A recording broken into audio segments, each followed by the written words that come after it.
నేను అంటున్నాను, దగ్గరగా ఉంటే విలువ తెలియదు.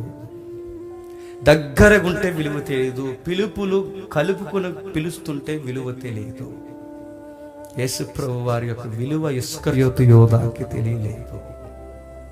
లోకు గట్టాడు. 70 మందికి తెలియలేదు, లోకు గట్టారు. ఆయన వెనకాల వేల మంది వెంబడించారు, ఆయన లోకు గట్టారు. 11 మందికి అర్థమైంది. ఆ 11 మంది నేర్చుకున్నారు. ఆ 11 మంది ప్రపంచాన్ని చెప్పండి కుదిపేశారు.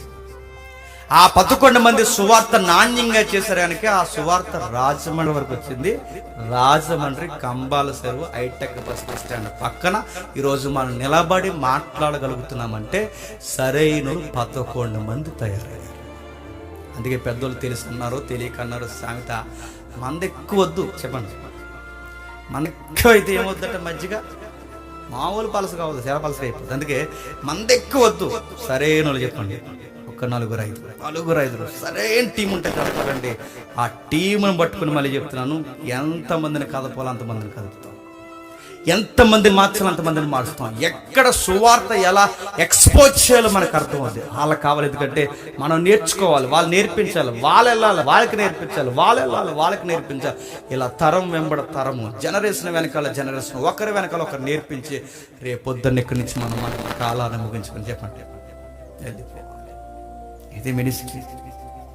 ఇదంతా విన్న తర్వాత జేమ్స్ ఏం చెప్పాడు రాత్రి అంటే, మీరు నాకు సర్టిఫికేట్ ఇస్తారు. ఆ సర్టిఫికేట్ ఏం చెప్తాను, సేవకులకి సేవ చేయొద్దు అన్నాడండి. నేను సేవకుడికి ఏం సేవ చేయొద్దు అంటలేదు, నేను అంత పక్షపాతం ఏం కాదు. నాకు చిన్న హెల్ప్ చేసే సహోదరులు ఉన్నారు, నాకు డ్రైవింగ్ చేస్తారు, నాకు కూడా వస్తారు. నేను మీటింగ్ వెళ్ళినప్పుడు నాతో చాలా క్లోజ్ మూవ్ అవుతారు. నేను సేవ చేయొద్దు అంటలేదు, నా మీనింగ్ అది కాదు. అదొక్కటే చేసి ఆగిపోతాను, అదొక్కటే చేసి మీరు వాక్యం నేర్చుకోకుండా తిరగొద్దు అంటున్నాను.